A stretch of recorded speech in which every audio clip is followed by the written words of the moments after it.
Hello and welcome to the Sweaty the Farmer and the game this time home of the secret and body transforming Freyhoa. Do you want to be a horse or a chair? Take one and be part of the conversation. This is episode number 31. Recycle your content, please. I am the lone name gamer as the Sweaty.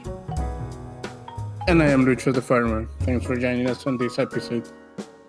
This week we admire the abyss of ideas. Oh my god, what a beautiful abyss. But before that, let's take a look at this week's news. On the docket we have Destiny changes coming for bounties apparently and other stuff.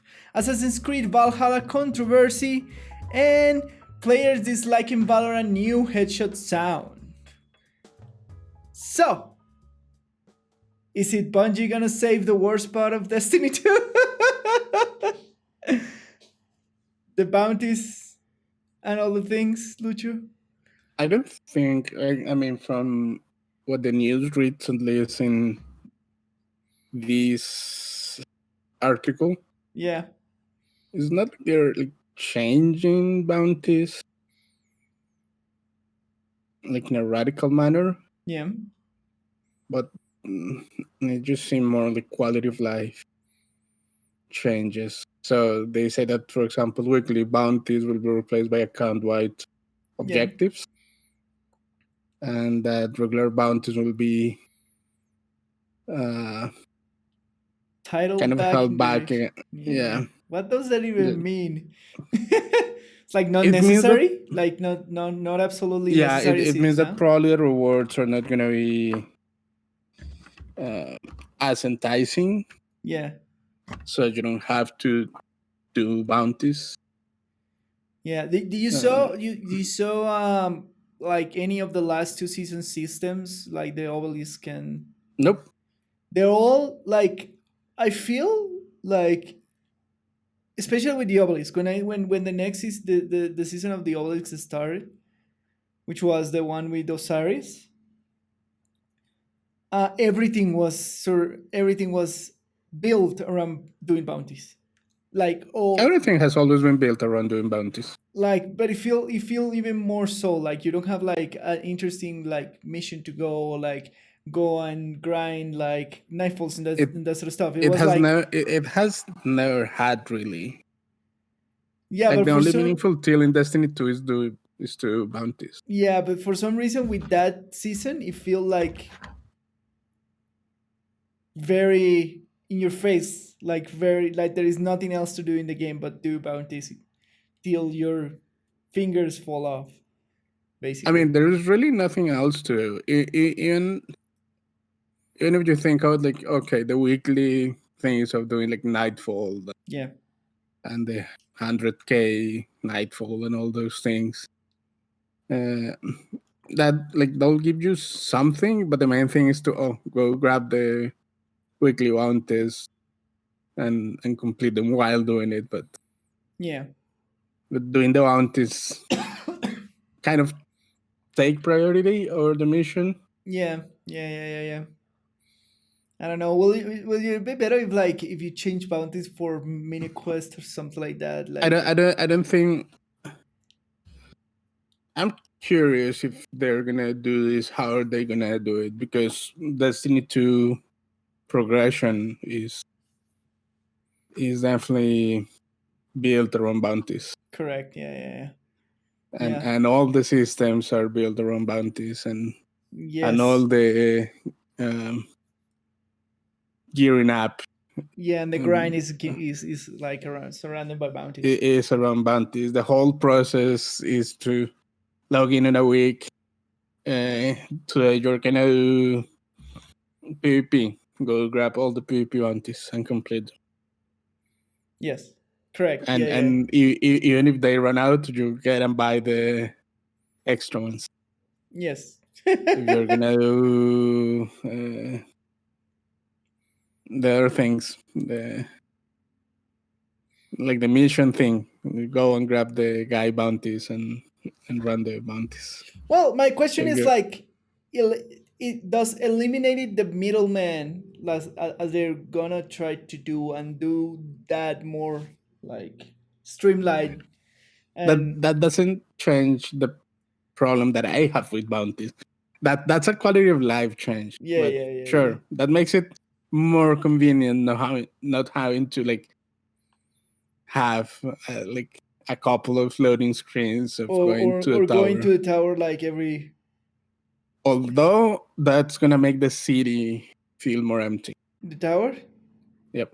Yeah, the tower is gonna feel empty because the only well, yeah, the only reason when Yeah. people No, go that's the only there reason. is for picking up the whatever bounties Yep. of the That- activity or whatever. yep. Or well, yeah, the other reasons like you're finishing if you're gonna buy stuff like for example Ada, if you buy certain stuff for Ada, like the legendary frames, or if you go and buy certain stuff from the like the specific things that are not general bounties but the specific things that are like buying things, it will be the Sh- only reason to go or to grab sh- like exotic quest and that sort of stuff, right?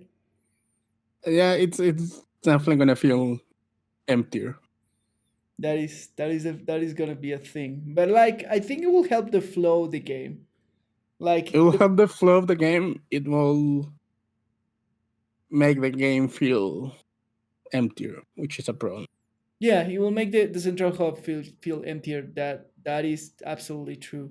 Maybe they will have to rethink the way they do events so that when a event is going on, at least the central hub where the event is happening feels busy, I guess. It should no, but that's the point. Like the main hub of the game should always feel busy. Yeah, It's like Boralus right now in WoW, at least for Alliance players. yeah, It is basically a main hub, yes, correct. and there is always people around. Mm-hmm.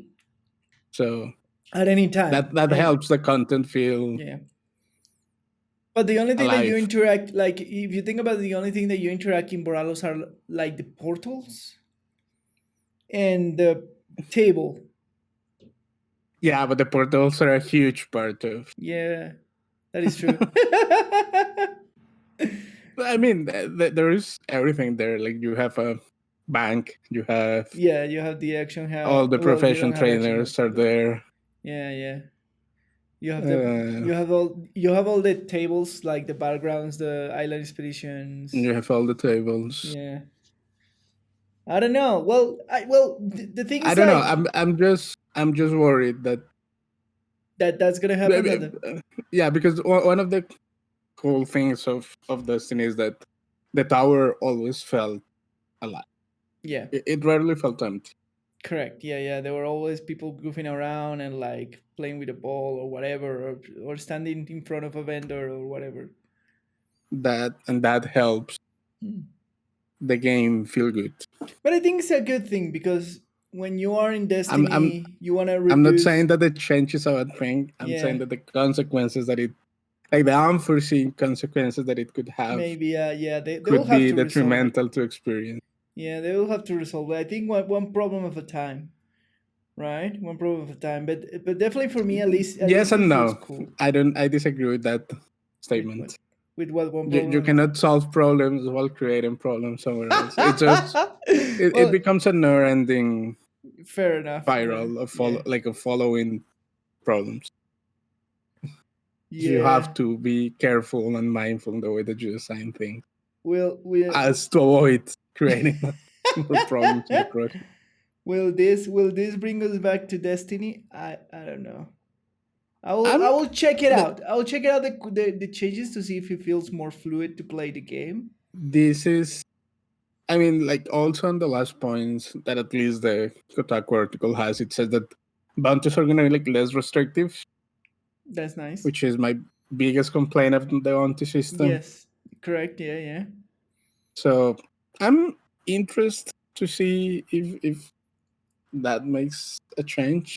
Yeah, I will definitely open Destiny to see this change, to see if the game feels more fluid and the bounties are less ridiculous. And because It's the most fun part of Destiny is when you are actually playing the thing and jumping around and shooting stuff. When I'm thinking that you have to like go and pick up 500 things and do. very specific boring things or something like that. Yeah, let's see. I think bounties have been one of my biggest complaints with Destiny 2. Correct. Correct. So hopefully this will make maybe it will make a difference in the long run. We still have the or year pass. We can still see the last season. Yeah, it's fine. Yeah, Just the last two season. The content is not going anywhere. There's like all the exotics and stuff from the past seasons. yep. Yeah. So yeah, maybe we'll check. Maybe this will make. Let's see when it comes out and see will this will make us open up Destiny 2 again and see what's up. Yep. Yeah. All right. In our next news, Assassin's Creed Valhalla devs preemptively shoot down bullshit concerns about female Vikings. Apparently, the this is about like the main lead of this game is gonna be a female Viking, right? It's not gonna be like you're just gonna have the option to be. To be a female Viking, like Yeah, yeah, as the you can choose protagonist. to be a male or a female, Oh, there you go. All right, so yeah. and people don't like it because I boobs. love how I love how this article begins like women exist. This is a basic fact of life. Which is true, Yeah, and some but it's people also need to be frequent reminded of source of that. oh my god, but Sadly also a enough. frequent source of controversy for more, let's say, reactionary sections of the game community. Oh my god, Yeah, but aside from like the stupid outcry of yeah, probably like a loud minority, yeah. um, are you interested in the new Assassin's Creed? Man, I haven't played Assassin's Creed since I think three. Yeah, I think since Assassin's Creed 3. That was my last Assassin's Creed. I always enjoy them whenever I play them, but they come out so many that I lost track of whatever was happening. I But don't know. I was like, reading that yeah, Odyssey was like heavy RPG. no, Like that the game like but I was basically reading like a full on how do you call it? Like a chronological review of all the games. That it yeah. started like this stealth kind of It's like it was a stealth exploration stealth actiony. game. Yeah, it was like stealth It's actiony. it was never intended to be that actiony Yeah. at the beginning. Yes, correct. Like I remember the first game was really punishing if you get in combat. Yeah, if you get like discovered, they will chase you down and they will Yeah, like an entire mob of people and they will instantly kill you. and it will be annoying. So you will really try to stealth the missions. Yeah. And but apparently, like since what's the name of the one in Egypt? I forgot the name. The one in Egypt. Oh my God, Jesus! All right. The one before Odyssey. Mm. I'm gonna actually look for the list of games because there is like a bazillion. Let's see. Collection will be no main series. No, Assassin's Creed 2, Brotherhood. That was the last one that I played. The Brotherhood. Origins. Revelations. Assassin's Creed Origins. 3, Black Flag, Rogue, Origins. Creed Unity, Creed Syndicate, Origins. Creed Origins. Yeah.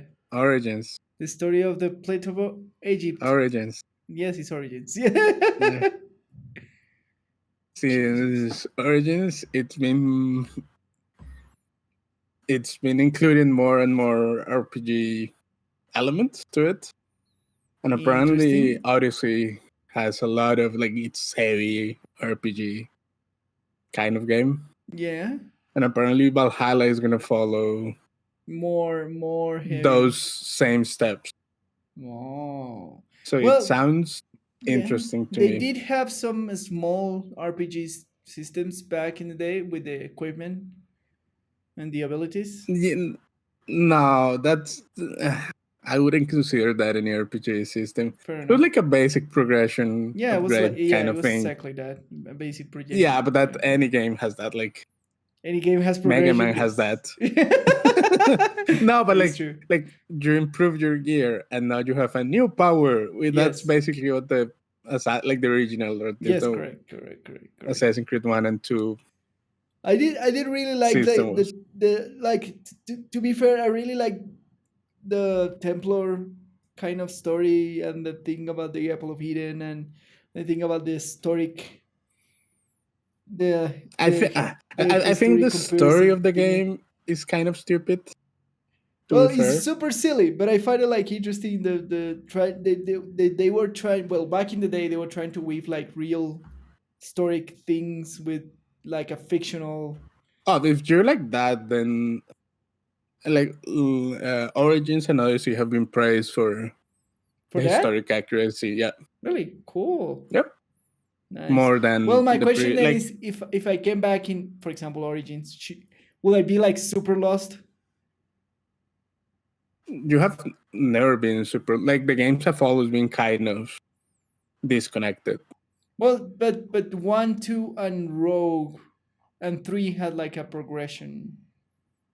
Yeah, They were like kind loose. of connected.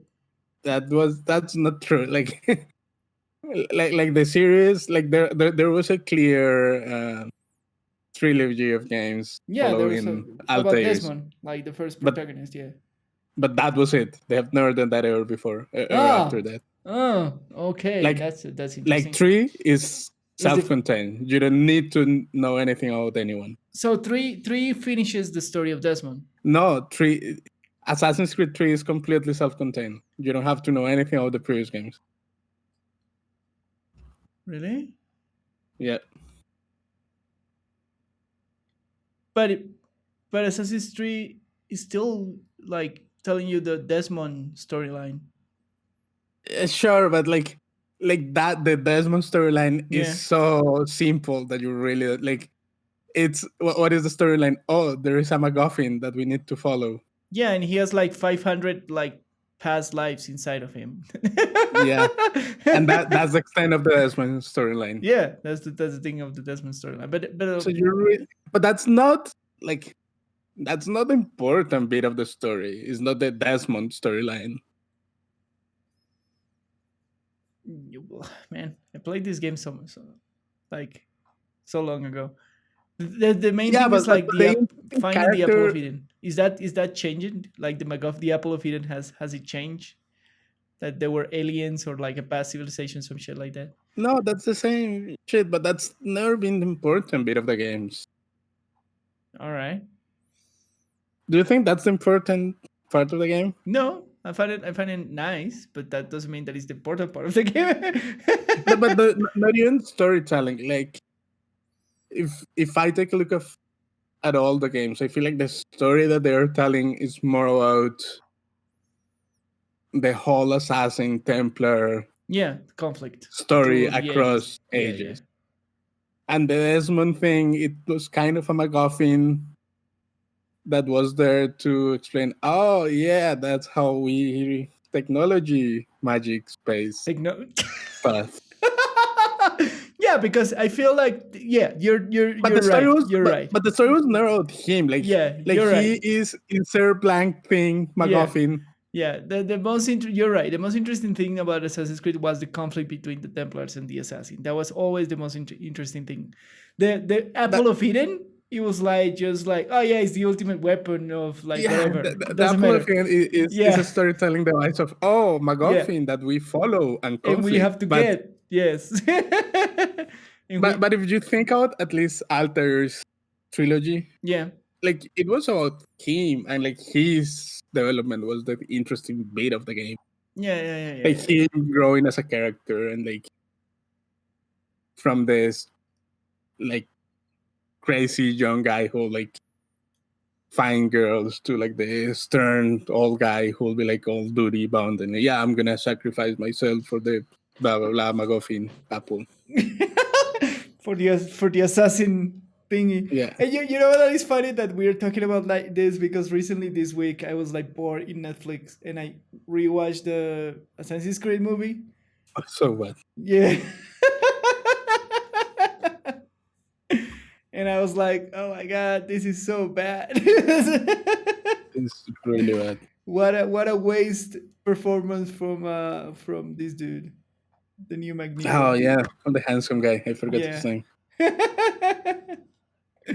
Yeah. He's such a good actor, man. He should receive better roles. Yes. Get a better agent, Mr. Fassbender. Yeah. But Definitely that need. Yeah. that's I don't know. I'm interested in the new Assassin's Creed. Cool. It, I it will be interested in checking like if there is at any point like a sellout for any like for now that you tell me this, then I will be interested to checking like Origins and Odyssey, see how those are. If there's a oh sell I, in Steam or something like that, I will probably check them out now. I see what you mean. Yeah. Yeah, I started playing Origins at some point. I don't know why I stopped playing it. Yeah. It's just because I don't have enough time to play Life. through. Yeah, life. That's the thing. I don't have enough time to. Yeah. But There you go. Yeah, I'll probably check them out then. If you're saying that they have like a better variety of like RPG systems, that's interesting. I mean, like they have to definitely work on making the games more RPG like. Yeah. And like yeah. and like aside from that, like Origins and Odyssey were praised by like how historically accurate they were and like good Cool. depictions of like ancient cities and that Nice. kind of stuff. And that I love like that historical kind of thing. Like Yeah. I grew up playing Age of Empires, so I love that historical kind of let's visit ancient cities. That I think that's Nice. They've been pretty like they're always been very good at doing that, like architecture recreation and that sort of stuff in the franchise. It's kind of like the hallmark of the franchise. But on top of that, I do like the gameplay system, like the parkour and the jumps and all that. It's always been like very cool from Assassin's Creed. So I'll probably try to check yeah. Origins and Odyssey if I see them like a discount in the UV store or in Steam or something like that. Yeah, they'll probably be on discount. Apparently, Valhalla is it has release date somewhere for the holiday season in this year or Yeah, next year, not this year. yeah. There will probably be like big discounts on the other parts of the franchise closer to that. They always do the Oh yeah, Ubisoft definitely. always do that, right? They definitely do it. Which is a smart thing. They use the hype and the publicity machine of their new game to sell like the old games. Oh yeah, no, At lower that's prices. I mean that's always good marketing. Yeah, good marketing decision. All right, and for a final news of this week is players dislike Valorant new headshot sound so much that Riot is changing it back. So it's just a curious thing. Like I didn't bring this news because it's relevant for us, but I bring it because of the importance in sound in games. How the sound of certain things can like change your reception for a game, right? Like Sure. and I tell you, for example, in like some guns on Destiny 2, like it could have like an amazing animation, but if it sounds funny, you're kind of like, this is weird or it doesn't feel right.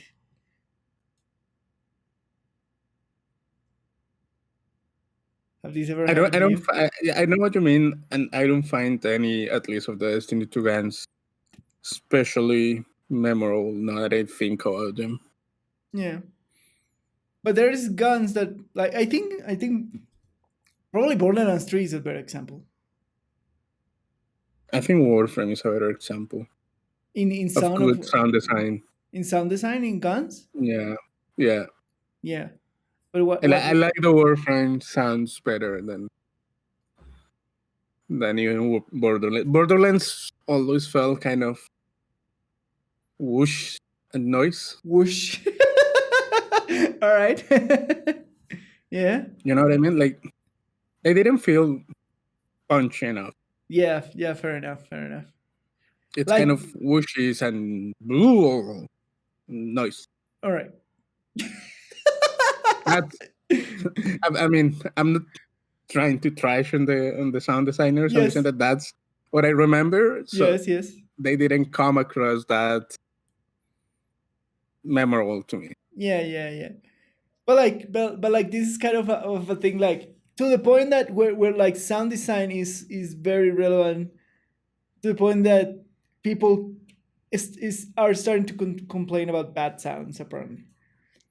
Like that I find very interesting that they actually don't like the sound on the headshot, which is a very important thing in FPS's competitives because that feedback has to be instant. If you're like hitting something in a critical spot or in the head, you have to get that feedback to know that you're hitting like at the right height or you're hitting like in the right tracking direction. Like Overwatch has Sure. exactly the same. When you're hitting, I don't know if you notice when you're hitting like a critical of a target, it sounds more like ding ding ding. Like it sounds a Yeah, I higher know. pitch effect on the contact of the weapon. I know that, but yeah, Yeah. yeah. Yeah. So yeah, so this is It's where just like I usually don't play games with the in-game sound on. I know. But how is how my question then is for you is how important is a good sound inside a game, like an It is very appropriate sound? important. Yeah, appropriate sound as a feedback that you cannot put anything. Like if you're shooting a shotgun, make sure that you shotgun sounds like a shotgun and has that impact to accompany it No, with the it sound. is very important. Yeah, But I get tired of and I will enjoy them for a while. But yeah, if they don't make any if they don't make any impact on me in the first couple of hours, I'm gonna forget because I'm gonna turn off the sound pretty soon. yeah, Because I just get tired of the pew pew pew pew. It's repetitive and annoying. yeah. Like? Do you still play Division Two with sounds?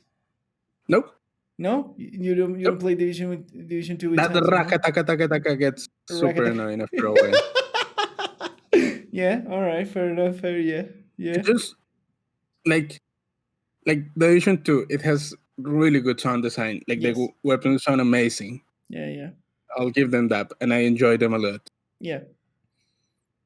But after a while, I just get tired. And like, this Oh, is just like having in your head all the time that ta. it's It gets tiresome. old. Yeah, yeah, I just grow tired of that, so I yeah. just turned it down and put in music. What about if you introduce modulation in those systems? Like if you're like for example, if you have an A, I'm gonna give you a crazy example that I was thinking last time. Talking about this stuff in sound. If you have like an AI that detects that you're been like playing for a long time and then it dims the other sounds, like for gun sounds or repeatable sounds, will that fix it? No, uh, I mean, not for me because I still get tired of that. And people will complain about that because a lot of people like the consistency. You can turn it on and off. I guess you can give people the Sure, option. if that's an option, sure. I don't think it'll do anything for me.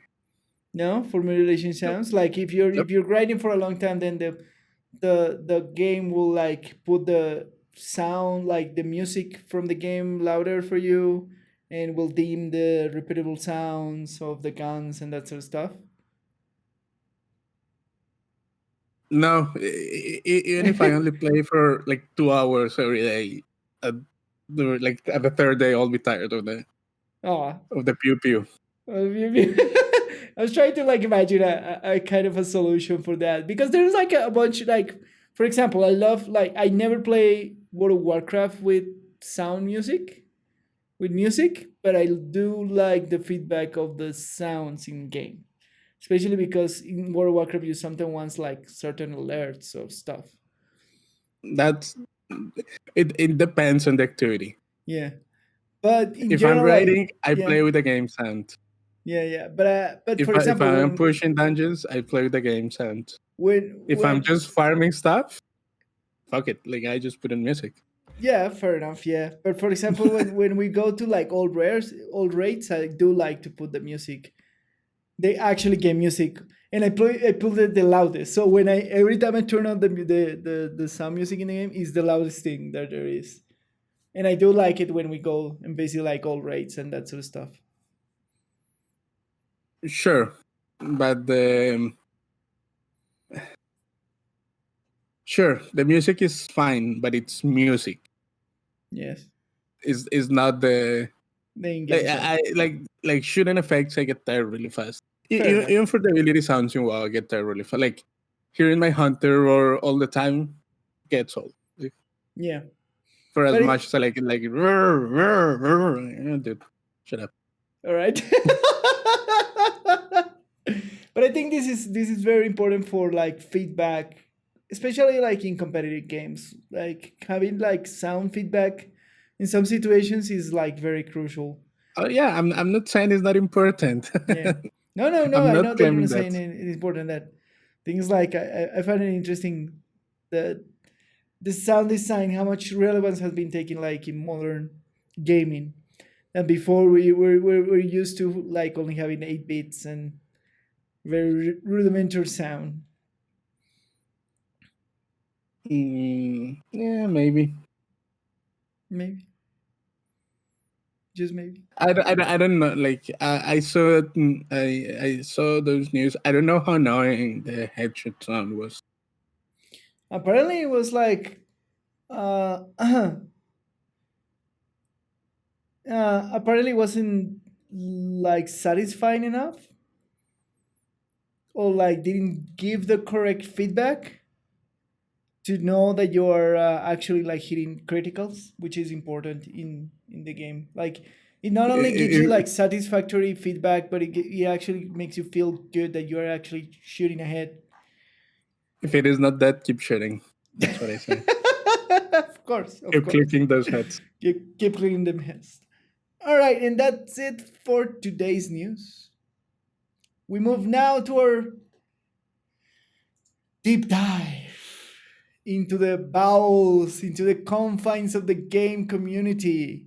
And our disclaimer goes: the discussion here is based on our opinions and our own in game experiences, and the things that we research, and the things that we experiment, and the things that we discuss with other people inside the communities, etc., etc. But we are bound to be human, and we maybe be having our facts wrong, or I don't know, doing things wrong. So you can always like correct us and send us the feedback in the comments or wherever you want to send us the feedback and telling you were wrong when were you doing this thing, when were you saying that, stop being wrong.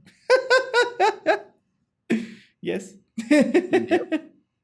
All right, so our topics for today are culture Jesus, my English is going away. Cool, or should we bring all content back?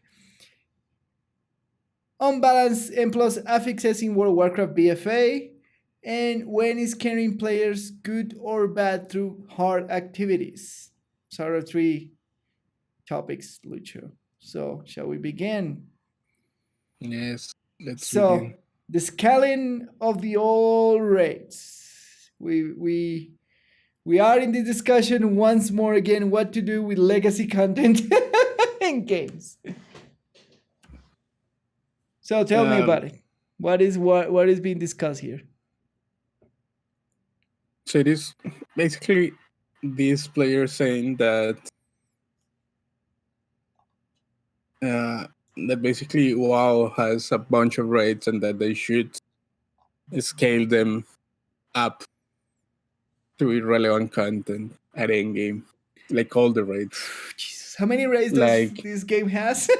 Like a a ton, bazillion. like And he says that Yeah. Final Fantasy 14 does it, and he gives that as an example. Oh. And he basically says that, like, I mean, to be clear, like, there are reasons to run the alt raids. Yeah. Yeah. You just do it for mocks and the mods. achievements and mounts and Yeah, that correct. kind of thing. But there is no power. Challenge. Yeah. Not, I mean, yeah, of course there is no challenge, but there is also no power Correct. acquisition from the raid, Correct. from the alt raid. So, what do you think of that? I see one big problem with this, and is that it will make impossible to gear up. It will make it impossible to gear. Do you know how Final Fantasy 14 does it? Nope. First, how many raids does Final Fantasy 14 has? Oh, it probably has a lot of them. All right, let's. Final Fantasy 14 is an old game by this point. Final Fantasy 14? How old is it? It's like 4 years, like that.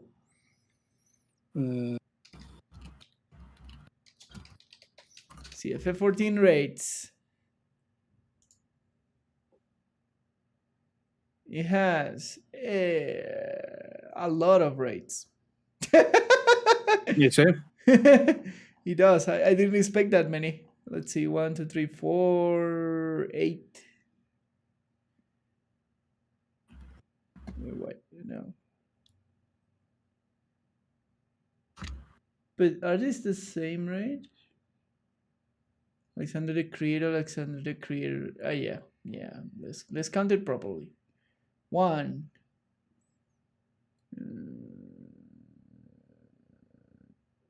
1, 2, 3 here. 2, 5, 6, 7, 8, 9, 10, 11, 12, 13, 14, 15, 16, 17, 18, 19, 20, 21. 21 raids to be exact. That's a lot. That's a considerable amount of raids. But how many raids does WoW has? Like 500? It is not a problem of numbers. Yeah. I don't know how Final Fantasy handles it, but does they just scale it and it gives you like? I don't know. But if you scale, like, if you're gonna scale the difficulty, you have to scale the rewards. You cannot have one without the other. Like, it doesn't make sense. But Final Fantasy doesn't have raid scaling; it has dungeon scaling, which is different. That is different, and WoW doesn't have like dungeon scaling either. Yeah, but like the thing is, like dungeons are like a more smaller and easier. It depends. It could be. I cannot speak for Final Fantasy 14. Yeah, it says like well, if this person is doing like the comparison, let's try to do the comparison in things that we know, that is World of Warcraft. So if assuming that Final Fantasy have the same kind of like experience between raid and dungeon, right? If you scale the old dungeons, it's not that bad. Like because it's a small experience when you don't need that much coordination. I mean, you do and you do not. Like if you're gonna do that for the current system, you have to basically redo a lot of the dungeons. A lot of the old dungeons? Yep. Well, why? Because of the affixes or? Because of the affixes, then you have to. You probably have to bring them. It's probably not like a lot of the older dungeons.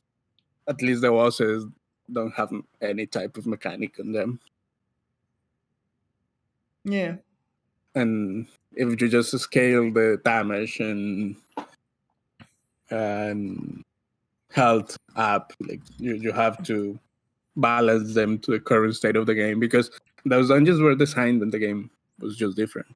Correct. Yeah. So you have to make a balance pass through them, see what works, what doesn't work. But yeah. It is not just multiply all the numbers by 1,000. It's just not like pass a formula and yeah. And even if that is the case, what do you do with rewards? Because that's the important thing. That is the question, yeah. And because he says a weird thing here. It's like nobody touches the rate except of monks achievements amounts. Well, then people do the rates because of that. Because of mouse achievements and rewards and Yeah. months. Yes, So all what the are you time. saying? I know, but leaving aside that, he is basically like on his post, he's basically saying, "Oh, these things are not valuable because who gives a shit." But He doesn't care. That doesn't mean that they're not valuable. yeah, They are those valuable those things. not those doesn't World of Warcraft has like this time stuff Time event walking events. Yep. when they Yep. bring up all rates Yeah, and all dungeons. to like the current level, and they give you like what kind of rewards that they give you. They give you a scaled up drops to a maximum eye level that the at least the dungeons they give you items that at the maximum item level that the world can drop, which is, for example, right now is 445. Oh, nice. So I think that's a fine system. Like you're once in a while bringing like you don't have to bring Once in a everything month. up. Yeah, you don't have to bring everything up. There's no Yeah. need. People are already Ac- like visiting the old rates with the mugs and Actually, the achievements. main reason for the time walking is just it's fun and people do it to collect the currency, the time warp thingies, Yeah, so they can buy all things that they missed when when the content of that expansion was relevant. nice. That's the That's what. reason why. So you can buy tokens to increase the reputation and get access to some of the like old mounts and old toys and pets and that kind of stuff. That's a cool system. That's It that's is a a cool very system. I agree. that's a very cool system. You don't need to bring everything else up for it to work like that. I agree. And like when time walking is around, a lot of people go and run a lot of time walking dungeons and raids Yeah, just to get the badges so they can like if they miss rewards on the previous expansions and there's a really cool mount yeah, from that expansion that you can only get from the vendor, but you need reputation and stuff like that because like a lot yeah, of stuff is yeah, yeah, yeah, gated yeah. behind reputation. Yes, That's one way that they like then you don't have to go and grind all reputation. You can just do the wait event. for the Yeah, well, wait like run the time walking all the time walking thing is accumulate currency, and when the right expansion is up, you can yeah. go and buy the things. I think that's a fantastic solution in this problem that we've been discussing in like other episodes of what to do with all content inside the game. Like you bring it back in kind of these events. I find it like that's a very cool solution. Do you see it like? I, I agree with you. I think it's perfectly fine. Yeah. Do you see any problem But with that? No, it's like it has like an attachment of currency unique to the event that you can use either after or before, which is great. You need to like be hassled by all systems that were there to like have oh, the, have a gating of progression. Like you can still experiment like all content as it was in that because everything's scale and you have to do like the mechanics and that sort of not stuff. not not only that, but if you go and do the old raids and all dungeons, like the enemies will drop you all currencies that are not useful anymore. Really? Yeah, And what would you do with those old currencies? nothing. You just have to delete them, or Oh, maybe they have like 1 silver that you can sell it for. They're just trash, like literally trash, like leftover currencies of when the game was different. There were different systems in place, yes, correct. like completely different systems that have just disappeared. Like Is that they the don't only the function only weird anymore. thing in these events? Like they like Oh the no no actual no! maps Like drops you. time walking doesn't drop that kind of stuff. Like if you go Ah, all now right. and run them as they are, If you got yeah, yeah, yeah, yeah, I noticed that they give you a lot of like random junk that you're like, what the fuck? What will and it a lot of use? a lot of that random junk was currency to obtain things when the expansion was relevant. Like, have you noticed how wow does that, like, they just create currencies? Yes, spare parts for Mechagon, Bending Things. Purse for Yeah. Magnetar, for example. Yeah. So imagine that every expansion has Has its like a own collection 5,000 currency different. of currencies that you They love to that create well, this. You have doubloons for like for yeah, for the island islands expedition. expeditions. Yeah. It's fine. Like, I don't have a problem with that. It's fine. Like, it is fine while the expansion is like Yes, of course. sure. Like, oh, you wanna grind this currency to get to buy X, Y, and Z, Yeah. or I whatever. don't have a problem with that. It's just funny how they all, like, if you go right now and you run the old raids and the old dungeons, like the They give mouse will you those old ha- currencies, those old yeah. weird currencies. You're like, what do I do with this? Yeah. But if you were to scale all these things up, at least the rates, Yeah, and you will drop gear at like current item level and stuff like that, yeah, that will make grinding impossible, like grinding for gear impossible. correct. Yeah, yeah, yeah, Because yeah. imagine that then that would mean that you have the whole slew of gear available to you to gear up. Yes. So that means that your best and slot chest comes from a specific boss in a dungeon, like on a raid on a It's given expansion. somewhere. Yeah. And just So one boss in one raid. Then yeah, your gloves come from a different boss in a different raid. yeah, Then your somewhere in feet. the other place of the world, etc., etc. Not Right? only that, but like people are not like you only killed one boss at some point. Yes, Are yes, you correct, gonna run correct. the whole raid for that? Like our guilds, like how big has to be a guild to have enough people to be running that many raids at all time to I can gear imagine up? like Ordeal is like decently big in terms of like people that existed in it. Like we have like 50 members, around 50 members, right? What? Ordeal. Or guild? Yeah. Have you noticed how many members do Has we like have? it has like 100 or something. We have like 100 something members, and we barely can run the current Yeah, rate weekly. we have like an 8 people core team of Yeah. raiders. Yeah, but can Yeah, you imagine if you like, oh, we have to go and do this specific raid in the ass of the world this week because Hunter wants up chess it piece. would be impossible to gear up. Yeah, because what?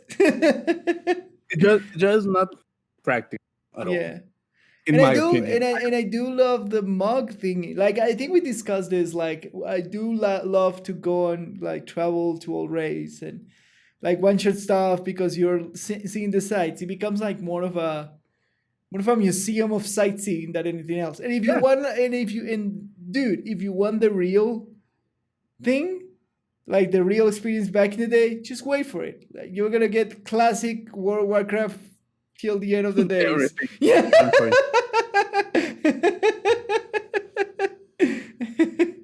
Right? Yeah, If I that's don't. if that's the desire behind it, it's like I want to relive this thing. But I find it like the actual time walking thing is like a perfect solution for this system. I think time walking it's a perfect solution. You could make the argument that it happens uh, Not often enough. not often enough, Yeah. which sure I would like it to happen more often because I like to like I like to run time walking dungeons. Yeah. It's fun, but just because all dungeons are fun. That's Yes. what I like. Correct. Correct. Yeah. Yeah. But And like, then you yeah. could argue that it should happen more often, maybe. But like based on the amount of content of all content that there is in the game, Yes. maybe time walking could happen more often. Yes. They. I think. I will. I'm with you. We are surprisingly like agreeing in this topic.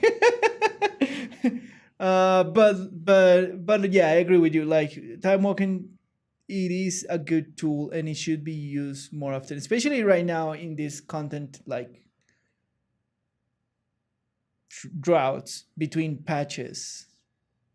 right? I Because mean, there is right really no now, content right now. right now we're just waiting for the pre-patch, right? No, I mean, we are doing heroic progression when we can. We do. We are doing Like heroic progression. we cannot claim that there is a content drought when we haven't finished all the content in the expansion. That is absolutely true. I say it in general. But it is not. Yeah, Like it is no, me not like neither. Like I found it like, oh yeah, I find like yesterday, I finally finished the grind to get for flying in the zone, and like I'm like, oh my god, finally, and now I'm like, okay, now I have to do another bajillion stuff. It's like, all right, now I'm gonna now you level can up go my things. professions.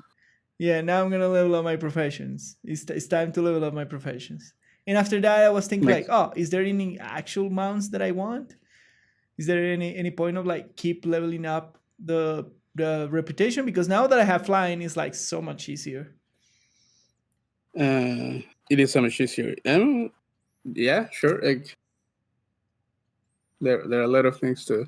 Yeah, and then but but but but, but yeah, even if you don't count any of that, yeah, like just the fact that we haven't beaten heroic rate, yes, which we is our haven't. current progression state. And I wonder if That is still.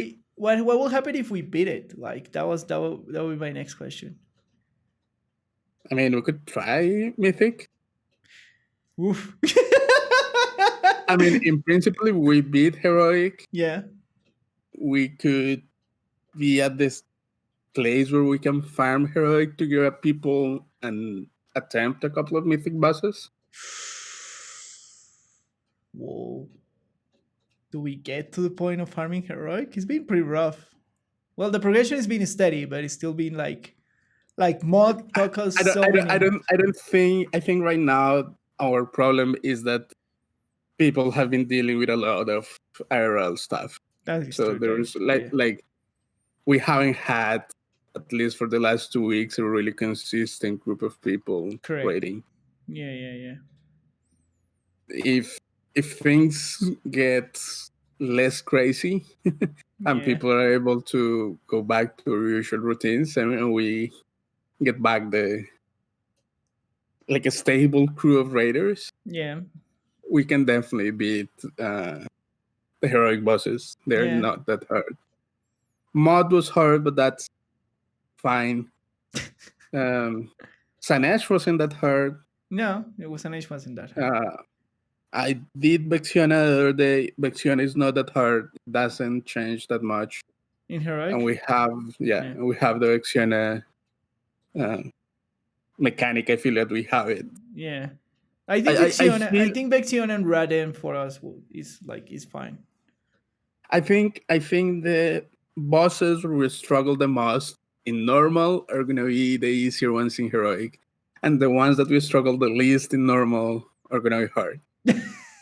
That's what happened in normal mod for us. Like we could kill him fast enough and carrying out the shield that much. Yeah. Because we were killing him fast enough and we are doing enough damage to not care. But like now in heroic, we're in that kind of sweet spot that we have enough DPS to deal with the shield. Yeah. But we cannot lose any DPS in the process. Correct. It was man. And we didn't struggle in normal, but in heroic we struggle quite a lot with mod. Yeah, it was a nightmare. Devour, man. There are some bosses that are just easy, like sure. Yeah. But I feel like there is, and we struggle a lot with Vexiana in normal, like getting down the whole bottle mechanic and the air attack and the thing. Yeah. And the fight doesn't change much for heroic.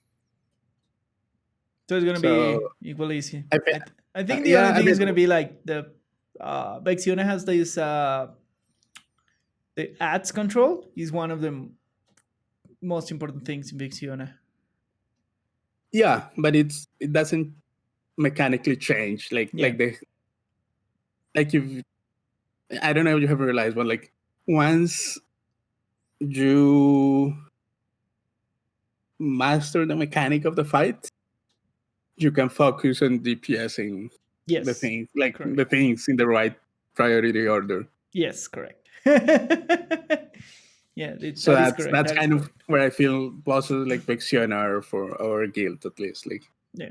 I feel like we can deal with the Vexiana mechanic, and then we can focus on like DPSing the things in the right order, doing ad management and that Yeah. kind of stuff.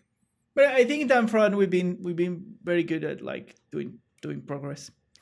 Yeah, I agree. I think if our raid team gets more consistent, which there's nothing we can do about it, just life happens. It's what Yeah. it is. I saw a Uh, couple of I saw a couple of guild members applying for the raid team yesterday when I was playing. They were asking for the instruction and who to ask in guild chat. yeah, yeah. I saw one person asking. Yeah. Hopefully, it'll be nice to have to do progression again on heroic. Yeah. And in the guilds, I think in the guilds, in a guild team, I think it's always good. Like the more, the merrier, because that way we can like patch holes if we have a little Yep, bit people missing and that sort of stuff. I agree. Yeah. I But yeah, you cannot say that there is a drought of content for us. Yes. We still have things to do in the. I still have a lot of things to do in the game. I mean, me too. Until I don't. I need to fish 60 fishes to begin with. Oh, that should be like half an hour. It shouldn't be long. I know. Like, yeah. Yesterday when I was starting to do it, I was like, I'm not gonna do it this in a stream, man. It's super dry. I could do it by Yes. myself. I just sit there, like put a nice stream on the other side and just fish, like super chill for an hour, and then I will get my 60 fishes. Yeah. No, but there's still content for it. Yeah, We definitely. have There's to still at least be heroic, and there are still hierarchies to push. Yeah. And I think that's the success with WoW. Even if like BFA was considered a bad expansion, there's always content in the game. It will never be a bad expansion because I got Jaina story. Oh my god. That's enough to make an expansion. People consider BFA a bad expansion. I know. Quotation marks here. I know that, Yeah. and I don't get it because I get Jaina content. I don't feel like That's all I care. I actually don't feel that it's bad. Like I'm having fun in the game. I mean, the lore was okay. It wasn't like the most spectacular thing. The cinematic was what? nice. What? Jaina story? What? Our fan story was fucking amazing. Yeah, it was nice. It was nice. I'm not saying like What? It wasn't nice. It was epic. I don't know. I felt like the Legion, like the glimpses about the Legion story, I feel more grandiose, but maybe that's a perspective thing. Sour story was so epic. Yeah, that I like. That did I like. I did Jaina's like story it. was amazing. Yeah, it was nice. I did cry a little bit. What? I feel like the story of BFA is one of the high points of the expansion. Fair enough. Like, what? I want to see that. I still want to see the horde side of the story. You can go and make a horror character and go through the story. Yeah, I will probably do that at some point. What will be like the easiest character to do that, just to see the story? Probably a demon hunter because They're super they fast and they hit like a truck. they hit hard. They're super fast, and they start at level like 100 or 90. 90, yeah. So leveling is fast. That's a good idea. That's what a lot of people want to see about stories do. They just have demon hunters. That's a very good idea, Lucho. Thanks for the suggestion. I think I will do that. That's what I want to do. I want to see it. Because I probably got, like, if I'm gonna do alts, I probably do my alts in the alliance in case I need it for something in the guild. Oh yeah, no, I'm doing that's what I'm doing my druid ult. Yeah. I want to have I want to have an all that has all the specs just to reflect you all if I can for the guild. I probably finish up leveling up my paladin.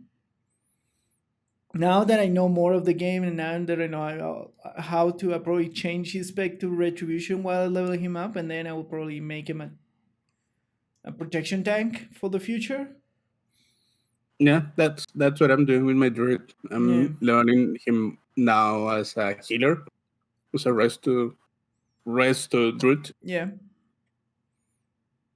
I just want to have an alt that can change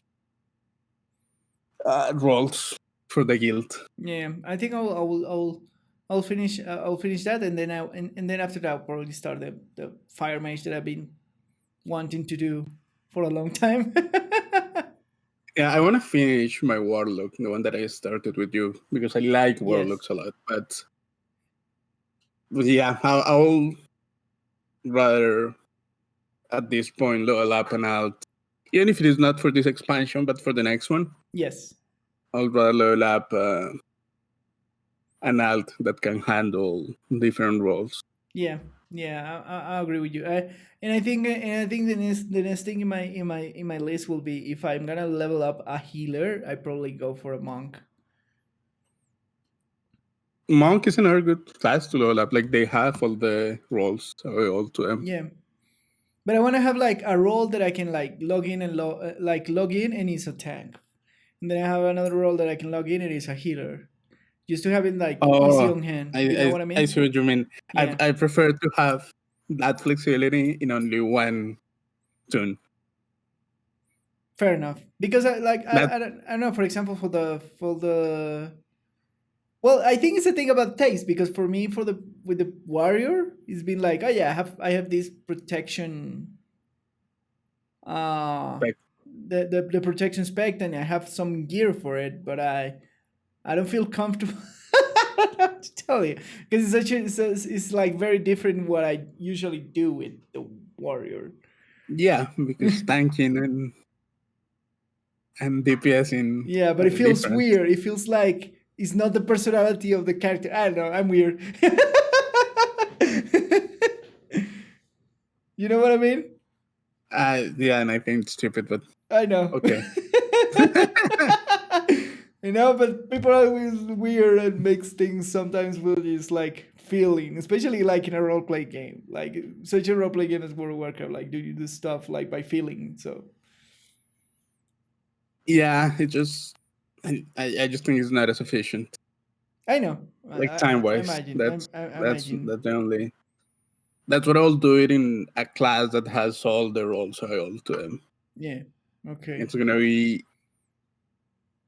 it's gonna be easier to gear up one of the off specs of the class. Yeah. I don't know. Well, the thing is, like, for example, with the paladin. Well, the paladin has all three classes in it, right? Yeah, no, I'm not saying that you shouldn't do what you're saying. I'm All just right. saying that You find it easier. You find it easier to like do like do it in the class, I find it more efficient more efficient. All right. because I can like I'll probably gear up for one of the specs first, Oh my and god. then I'll probably spam like Uh, once I'm at a comfortable high level yeah. and like gear place for Yeah. one of the specs, Yeah. Yeah. I can just switch the specialization, the loot specialization, and Yeah. gear up for a different spec, Correct. like while spamming keys or something like that. That's what I did for the warrior. Well, to gear up the Yeah, protection. but I find that's probably faster than getting to a whole different character. Yeah. Oh my god, is the farmer talking about being efficient? Too sweaty. I've, but that's just because I want to do it for the guild and I Yeah. don't have time to play around Yes, 20 out. correct. Yeah, yeah, yeah. Maybe that's why I want to do that, because I do have the time to goof around and like keep it like, I don't know, true to the character or whatever. Anyways, back to the Sure. topic. So I think you don't need to scale all rails all around the game. It's not necessary. You already have like a build up sufficiently system. I think that with that we can close Yeah. the discussion. Like, fortunately, World of Warcraft has a good system to bring out all content back through relevancy, and you still have rewards to visit the old content if it's just like traveling and seeing the old places, like a museum or a picnic or whatever you want to take it as. And I think both are good options. Like, yes, we want time walking more often. That is true, but I think we're fine with the pace of it. How often does it game? Every 2 months, something like that. I don't remember exactly the rotation. I get the feeling that it's something like that, something like every 2 months. Maybe something every 2 or 3 months, something like Yeah, that. yeah. I feel that's the rotation, but yeah, I think it's fine. I think it's fine. You think that is fine? I I have no problem with time walking. Yes. I think having more raids than like just one raid being Yeah. relevant will make gearing up We already just a have complete problems. pain in the We ass. already have problems with like trying to do like just the rate, the one rate before this one. Yeah, the current tier. Yeah. We don't need to exacerbate more of that with making every single raid like super relevant and every single piece of gear through 15 years, 16 years of Yeah, game be relevant, and like finding out that this one expansion has like some broken gear here and there, and like, or this synergy between these two expansion has like best thing for X class or Y class, and like, no, it just yeah. sounds like chaos to me. It sounds like chaos. The game has changed a lot throughout the years, and Yeah, that means that the raids have changed a lot throughout the years. Like the yeah, raid bosses and counters have changed a lot, and yeah, the and way even that like mechanics are the actual designed. items, like some gear items have like like set items Oh, and affixes and yeah. like special crazy insane stuff. No, but yeah, not even talking about that. Like balancing those things out with the current content is just a complete pain in the ass. No, Yes, yes. no developer will want to go through that. Like, No. who are you gonna sit down and tell him? Yeah, we have hundreds of thousands of items that now you have to try to. Balance against the other hundred thousands of items? No, thank you. Yeah, Yeah, no. If no, yeah, it sounds like a nightmare. Anyways, so unbalanced MF fixes. Talking about unbalanced stuff in World of Warcraft. Like, do you find any particular like affixes on balancing the M plus environment? I mean, The ones what that this we are person playing? is what this person is saying is Yeah. that basically he feels like the tanks and healers have more responsibility for the affixes than the DPS. And he lists all the affixes, and he gives an example of he basically lists all of them, and he lists the people who he feels is responsible for the affix. Yeah. Which, I mean, to begin with, I think that mentality is flawed. Like if you're running a key, everyone should be responsible for all the affixes. Not Correct. Yeah. For there's no like, one person. But are there affixes that affect more people than other? Sure, definitely. But thinking that one of like there are ones that for sure. So sanguine, for example, yeah. that is mainly a tank responsibility in the sense that he has to Uh, kite the enemies. well, I don't know that I don't know every single affix by Sanguine is what is the one? one that leaves a pool of blood that heals Oh, the okay, enemies. yeah.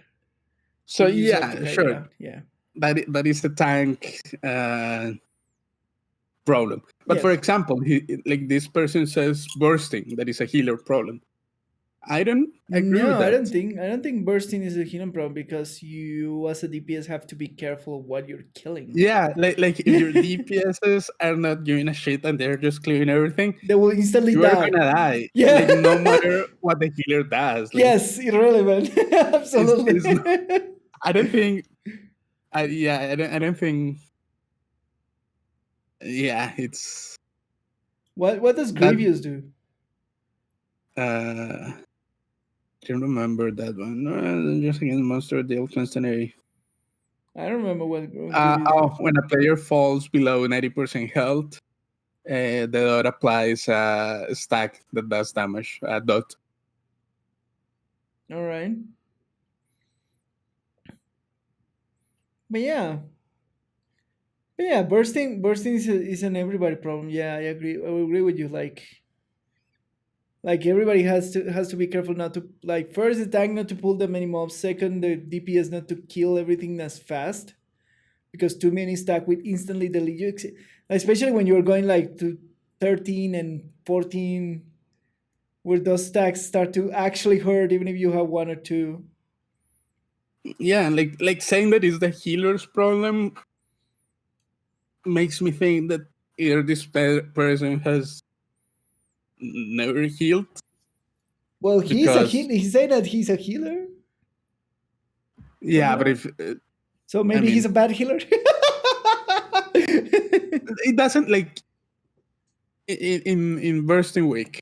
Yeah, No matter how good the healer is, we still at some die. point he Yeah. cannot out heal all the stacks in all Yes. the play. Like if you go down and like put on yourself 6-7 stacks, you are gonna die. Like it's just no matter how much healing the healer is outputting, Yeah, where we most like DPSs are not gonna survive that many where stacks. we running like a very good team, and then we went to do Shrine of Storms, and we get like we did one dungeon before. It was super fine, and we had in bursting week, and then we went to do Shrine of Storms, and we get like instantly deleted like 36 times, something like that at Yeah, the beginning. yeah, So and it's not the healer's fault. yeah, no, I agree with you. Yeah. But you know The that same with skittish. I do get annoyed by that. Like I do get super annoyed by that freaking yeah, thing because you like randomly get aggro from something random, and you as a DPS are like super, like especially in highest difficulty, are super squishy, and it hits you twice and you're dead. You're like, God damn it. Or you're running around trying the mob not to hit you. Yeah, it's like, well, yeah, like it's the same as bursting. Like everybody should know that the tank will lose some aggro, so prepare to like run around or like not, disengage or like not, stun or not only whatever. that, but that speaks more that like usually in each pack there is a priority target. Yes. So and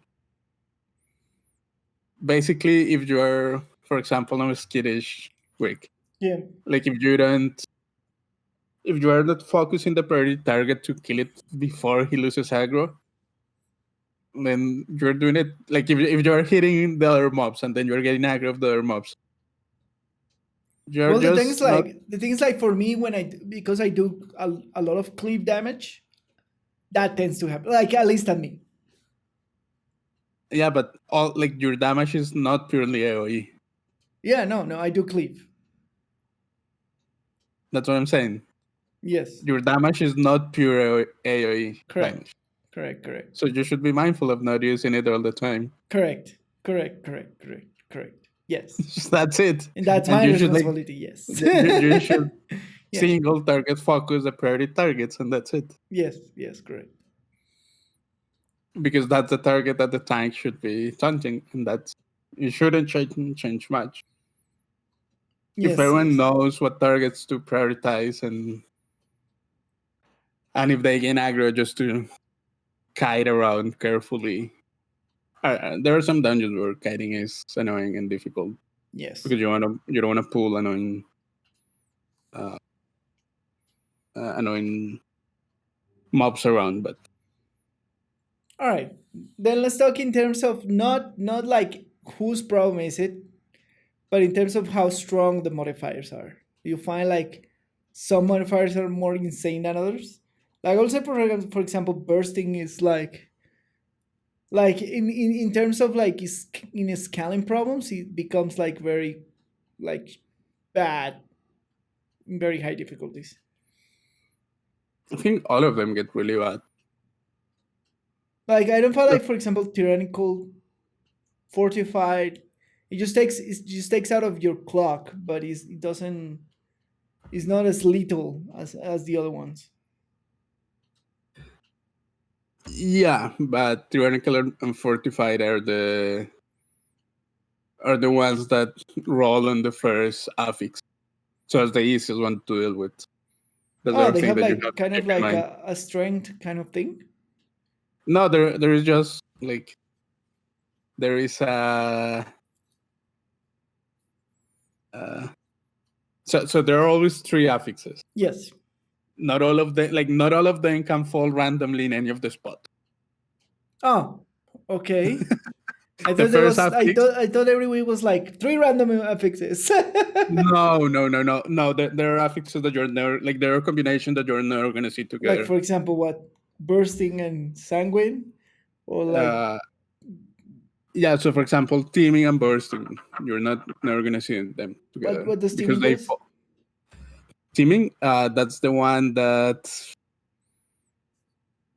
Uh, Man, somebody somewhere extra is mobs. what? Extra mobs. Oh yeah, that would be like super lethal. Yeah. So, but those two are part of the same of Like the they have second like affix. columns. They have like Yeah. kind of a category Yeah, there, columns. there, there is a group for the first affix. There is a group for the Okay. second affix. There's a group for the And inside third those affix. groups, they randomize them. Yeah, All right, but you now I don't get it. get two of the second affix the same week. That Yeah. Now I get it. Now I get it. like bolstering and bursting. It wouldn't make sense because those are designed to different things. Yes. So, do you find any of those like super like unbalanced compared? There's some that are more. I don't know if I'm unbalanced. There's some that are more annoying to deal with. Yes, like bursting. Bursting is super annoying to deal with. Uh, Sanguine is annoying, but if you have a good tank and good AoE, it's not that big of a deal. Yeah. Bolstering can get really annoying if you're running with randoms and you don't know the target priority. That's the one that for each thing that Yeah, dies, he will give yeah, extra. Yeah, I remember that. that one can create like mini bosses and bosses that one Yeah. shot you with abilities. Yeah. That they're not supposed to one shot you, but because they're bolstered, then they Yeah, become super lethal. Yeah. so that one is annoying if people are not being careful of prioritize like single target because that's the problem. For example, with bolstering in shrine, Yeah. like you have this dude that has this ward thing, like the tag that you have to step on the ward Yeah. that deals a lot of damage if you're out of it. Yes. And that dude is running around with a lot of like little mobs. And if you're Yes. not careful with your AoE damage, even if you're focusing the guy, if you do a lot of clear for any form of AoE, you're gonna kill the mobs first because they just have that Less health. less Yeah. health, that much less health. And then the dude So becomes you like, end up bolstering the guy and it just becomes annoying. yeah, becomes a lethal So machine, even if like, yeah, so bolstering, that's I mean, it's everyone has to know the enemy to focus. If that doesn't happen, it's gonna be annoying to deal with. yeah, But that's just like like knowing the target priority. That's it. yeah, So is it unbalanced? You could argue that it's not. It's annoying to deal with yeah. in But that's those the kind of point. That's the dungeons. point. Like, there's like the modifiers are supposed to be annoying because they're a Are, challenge, are and not they're only supposed to supposed to change be the way. annoying, should reward knowledge.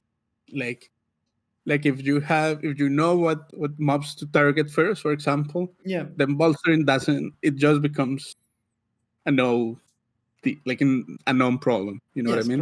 correct. And if you have like yeah, it's like if you have the knowledge enough, so like you have bolster, and then you do only single target damage, and you don't do any big AoEs or anything unless you like. Or I mean, you try to, like, it depends on the mobs. There are mobs where like all of the enemies are kind of the same. So Yeah, if you end up bolstering one of them, may not be that big of a problem. But there are other packs that are kind of a mixed bag between like one elite dude and a lot of little enemies that can bolster that guy if you kill them. but that's the point of M plus modify, like reward your knowledge about the I, dungeon, right? I completely agree. So that's what I'm saying. I don't think they're that unbalanced. Yeah. I think some of them are more annoying to deal with, especially in random groups. Yes, but you're not supposed like. I think you're not supposed to do random groups in M plus till like 10. I mean, you can. It's fine. I've done it. It's not that bad. Yeah, you see random groups of 14 and like etc etc. But I think there No, is a and I point. have run like plus 12, plus Yeah, 11 randoms. but I That's think fine. there is a point in the M plus difficulty when it's not that good to run with randoms. It it depends. Like it's just that the pug life The pug life. has like It's such the a lows pug are real life. low and the Yeah. highs are real high. Like you could, if you run into a good group, it's usually a Yeah. really good group. Like everyone knows what they're doing. Yeah. Everyone knows the target priority. Everyone knows all the pools, and it goes smoothly AF. Yeah. But if you run into a bad group Yeah. or like a mediocre group, it's just gonna like spiral like out of control pretty fast. Everything is gonna be bad. Everything's gonna Yeah. be crying. Everything is gonna So, die like 500 times, and people are gonna disconnect. And yeah, but you can encounter these random groups of people that everyone kind of knows what they're doing, I don't know. but it's hard. I feel like it being spoiled by our guild group then when we run the dungeons, man. Oh no, like definitely having a coordinated group of people to Mythic Plus is ideal. It just makes life easier. And Yeah. even with that, we have weeks where they're just problematic. Yes. But at least like it's so yeah. I think we do. This is the I think this has been the episode when we do disagree with everything that No, people are it's just doing. like kind of see where this people is coming from, Yeah.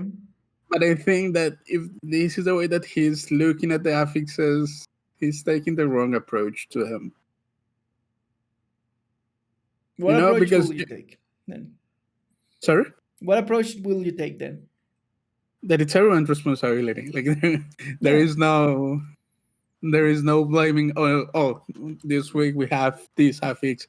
Is the We healer's need whole responsibility to deal to with get it? us through the dungeon. Yeah, No. that doesn't happen. that's Yeah, that's yeah. what I'm saying. That's not the right approach. Like if you as the DPS go like happy lucky, like running around, not giving a shit about all the affixes because it's the tanks and the healer responsibility. It's not the right approach to a to a dungeon. Yeah, I mean, we had like we had runs where the healers weren't spectacular, but we still finish it. Yeah.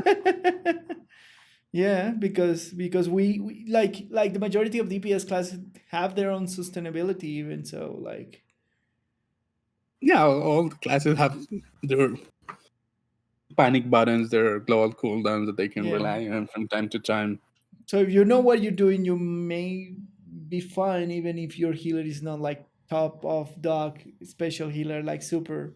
Not, Even if not, your not, not tank, only if you know what you're doing, but like if everyone is in the same mentality of it's everyone's responsibility. Like yes. it's not bursting. It's the healer's problem. No, dude, So I'm like you gonna kill cannot do that. everything and kill myself in the process. That's not or bolstering. That's the tank's problem. Yeah, Not really. Like yeah. or I don't know, like things like necrotic. Like No, it's like if you are a melee DPS and you are getting necrotic all the time, Yeah. because the enemies also have like melee AoE. Yes.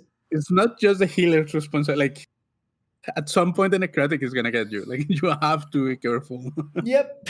If you are getting too many stacks, just And if like and if move a you're, for little example, bit. if you're a melee healer like a monk or something like that, you're gonna get affected too. Yeah, but just you cannot go out like that. Yes. I think you cannot like approach it like that in terms of balance. And I feel like in terms of balance in general, I think the majority of affixes are fine. Like I haven't found that one that is absolutely like insane. I don't either. Like Yeah. some weeks like the combination is gonna be annoying, but it's not that bad. Yes, yes. Which in a random It's system is fine. fine. Like yeah, there's some weeks that are gonna be harder than others. Bursting plus necrotic. Yeah, Ugh, that's an annoying Jesus. week. Yeah. Sure. Like it's just full of dots and like stacking dots. It's There's one that that we struggle a lot. It was like bursting and something else.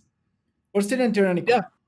No, I think it burst and was necrotic last week we struggled a lot. bursting and correct. Yeah, that was the one. Yeah. The Yeah. tyrannical or fortified they're not that bad, I don't think. I think the other hard one is bolstering and tyrannical, something like that. Burst, bolstering and tyrannical Yeah, can get bolstering. annoying Yeah. if you don't know, again, if you don't know the right target priority Yeah, you and end you up end up making like bolstering. you end up making a mob harder to kill than the actual boss that you're going Yeah. to. And again, like as we just said, like that's the thing how like knowing what targets to prioritize.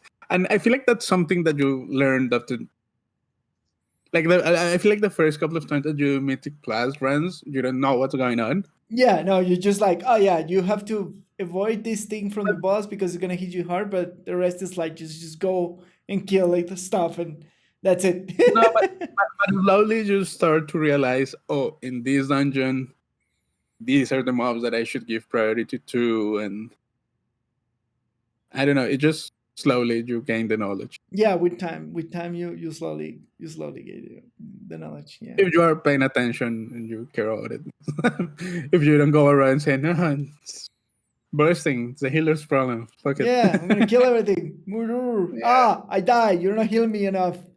Freaking healer, yeah. bad healer. And yeah, Uh, maybe this dude has like that mentality of like blames maybe, everybody in the group and Eh, maybe, yeah, I don't know. I don't know. I don't find any problem with it. I do like the dungeon system in World of Warcraft in the comparison with the Greater Rift system. I do like the modifiers because it brings variation to the encounters and makes the dungeon interesting. I think I'm gonna say that about the system.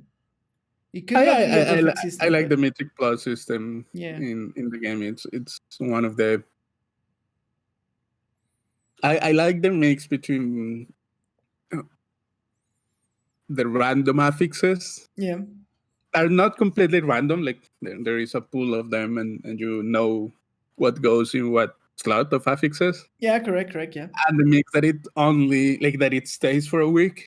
yeah, So it is not like you go to like it's not that you get a key and it's completely random all the time. If you yeah, have anything, you know what's kind of gonna happen. So you know if this is gonna be a good or a bad week, yes, correct. or if this week you're gonna push it or not because it's good or bad for your specific spec.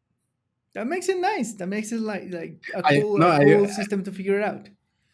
that's what I'm saying. That I like the balance between being random enough so that it refreshes every week and you get something new every week too, Yes, and being able like you have a week to figure out what you're gonna do that week.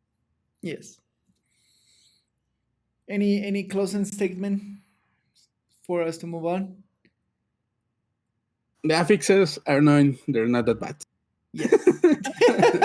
And for our perspective, and what we have played from the game, I don't feel like any affix is completely out of the rails. Some have taken me by surprise. That is true.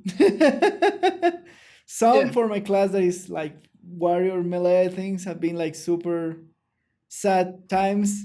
But beyond that, it's not yeah. been I like don't. horrible, or I haven't had like a horrible experience in dungeons because of an affix. But what? Yeah. What is a? I think what makes a dungeon a bad dungeon is the people that you're running Yes, it with. not the It's affixes. not Yeah. not the affixes. Like, Yes, correct. Like I think that's the point. All right, and for our last topic of today, we bring in from the Division 2, but in general, this will apply. When is carrying players good or bad? This person is complaining that, like, in the last few days, he have seen a lot of people just like going into super hard difficulties with very bad gear, not prepared at all, and just suck at it and try to force it to finish the mission, taking forever and not giving a crap about like if they have a correct build or if they even are competent in doing the content. um, that's the pug life. I don't know what to tell you. That does bug life. Yeah, yeah, that I mean, it is. that's the problem that any auto matchmaking system is gonna Yeah, but have. That's do you feel that something gets really bad? if something gets really bad, just leave. Just you can always walk away. You, you can. You can always walk away. What do you feel like when you have those groups and you have like one dude which is doesn't know what to do and like sucks at everything? Do you find it annoying to carry him or not? Do you feel like he should like at least get half decent build or half decent item level or half decent knowledge, or he shouldn't like run like a crazy person to a boss and like explode It it instantly? it depends on the problem because those are like I feel like with at least in WoW with good Yeah. mechanics and decent knowledge, Yep. you can overcome being a little bit under gear. Not a lot, That but yeah, yeah, yeah.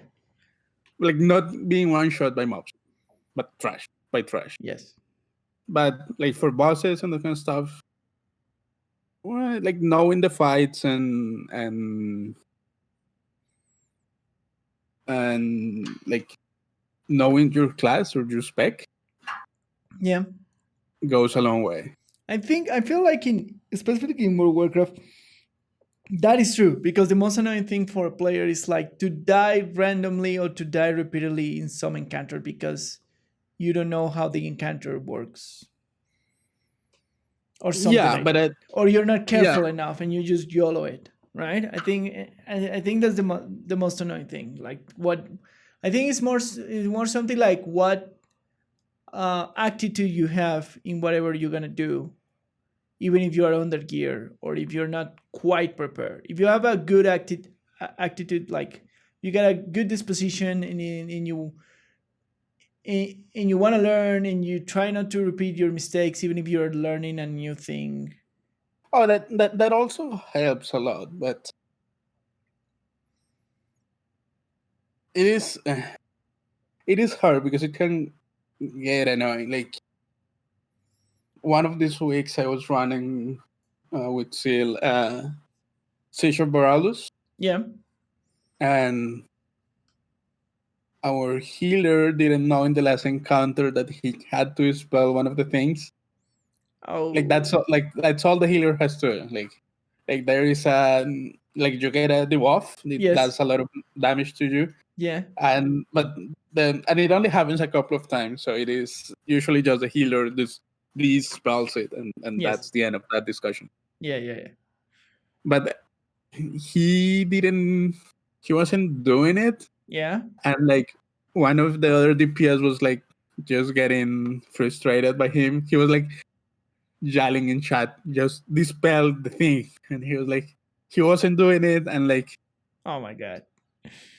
Yeah. like it is a problem of both things. Like he didn't know the fight. Fair Yeah. enough. There is no problem. But there were people telling him, Yeah. just dispel the thing. That's it. But also the DPS who was telling him didn't have a good attitude. It was kind of being a little bit toxic. Yeah. So the healer ended up just getting out of the party, and that's fine. But it was frustrating. But I don't know why he wasn't like just dispel the thing. That's That's the question of the $1 million. Maybe he didn't know where his dispel button was. I don't know. that's true. That is true. Okay, yeah. Like I don't That know. is Like if you tell me to grab a mage, I don't know if, like I don't know if me as a warrior have a dispel button. I apparently have some kind of CC with a roar, and apparently yeah. that CCs people, which is a slow. But because it's a slow, you don't feel like you're CCing people, for That is a example. CC. And like I rarely usually use it consciously, for example. Like I'm gonna properly slow these mobs for X or Y reason. And like I didn't know that I have a CC till like I don't know, like 3-4 weeks ago. But that's fine at some point. Like you're Yeah. learning a new class or spec or whatever. Yeah. But it's hard to tell because I think we're doing like a +9 Siege of Varalus or Jesus. something. Yeah. So should you know those things before doing a +9? Maybe. That is the whole debacle, right? Are you not like? And this is that's No, the point, right? but that no. Like you don't No. have to. Like the whole point for that example was just dispel the thing. He could have asked, I don't know where the spell is. Will Yeah. have that been annoying? Yes. But I'm pretty sure I was running with Seal. I'm pretty sure Seal would have told him, Exactly. With like, yes, this I is your know. dispel. Yes. Will have I that know. been like, oh my god, why are you doing this? Yes. Yes. Yeah. Will Yeah. have just told him where was the spell? Absolutely. Yeah. Yeah. Yeah. So You know, yeah, but the just question ask, of the $1 like, million is why, after being asked, was he not dispelling the thing that he was supposed to dispel? and if he didn't know, just ask. Like, Yeah. would it be annoying for him to ask? Probably. Would we help him to find the spell? Yeah, for sure. Yeah.